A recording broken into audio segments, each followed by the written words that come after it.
mas-uuliyiinta wasaaradda waxbarashada ee gobolka Togdheer ayaa ka qayb galay xaflad ballaaran oo lagu maamuusayay laba arday oo kamid ah ardayda ka baxday dugsiga Ilayska Togdheer ee magaalada Burco kuwaas oo ku guuleystay inay kamid noqdaan 10 arday ugu sareeya imtixaankii shahaadiga ee dugsiyada sare dalka waxaana sidoo kale xafladaasi goobjoog ka ahaa maamulka dugsigaasi macallimiin arday qaar kamid ah gudida boorka dugsigaasi ugu horeynba waxa halkaasi ka hadlay Axmed Muuse Ismaaciil oo ku hadlayay afka boorka dugsiga Ilayska Togdheer iyo Cismaan Afgaab ku hadlayay afka waalidiinta ayaa bogaadiyay labada arday ku guuleystay inay kamid noqdaan 10 arday ugu sareeya dalka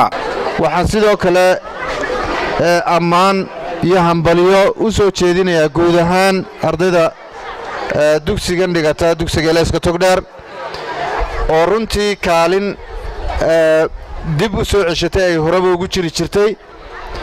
markii la joojiyay ee la hakiyay imtixaankii la guran jiray ardaydii aqoonta lagu tartamay aqoonta markii lagu tartamay kaalintii ay horeba u gali jireen ay dib u soo ceshadeen taasi waxay muujinaysaa tayada waxbarasho dadaalka ardayda iyo quality-ga iyo tayada taala dugsiga ay muujinaysaa labada arday kaalinta wax ku oolka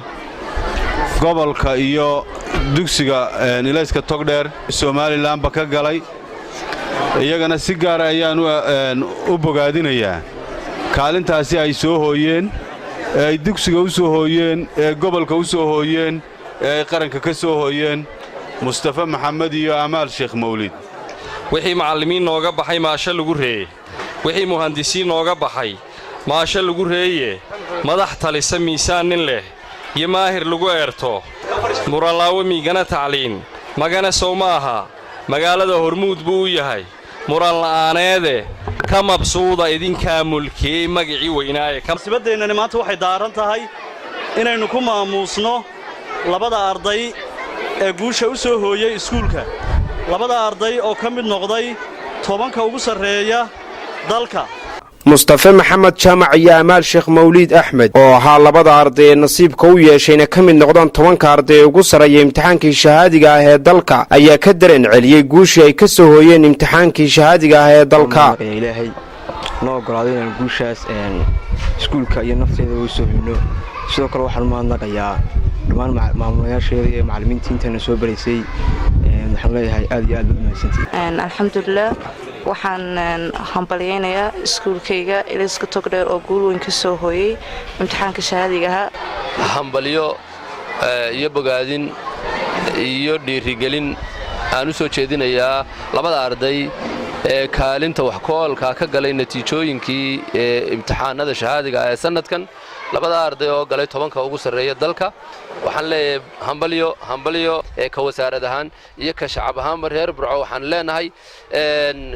tallaabadaas waxay tallaabo wax ku oola ugu dambeyntii waxa munaasabadaasi ka hadlay maamulaha dugsiga Ilayska Togdheer ee magaalada Burco Sheekh Mawlid Axmed Xasan waxaan insha Allah taala halkan hambaliyo iyo dhiirigelin ugu soo jeedinayaa ardayda Ilayska Togdheer oo foorada sanadkan ka baxaysay ardayda muujisay gaar ahaan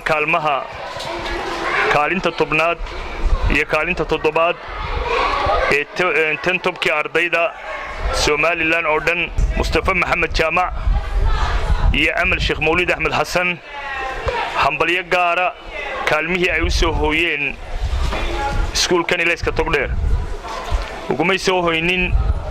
si ciyaara waxay ugu soo hooyeen si Ilaahay kalsoonidiisa iyo dadaal badan oo ay muujiyeen waxaan aad iyo aad u jeclahay in kaalmahaasi sii socon doonaan oo sanad ka dambeeyana kaalmo inta ka ballaaran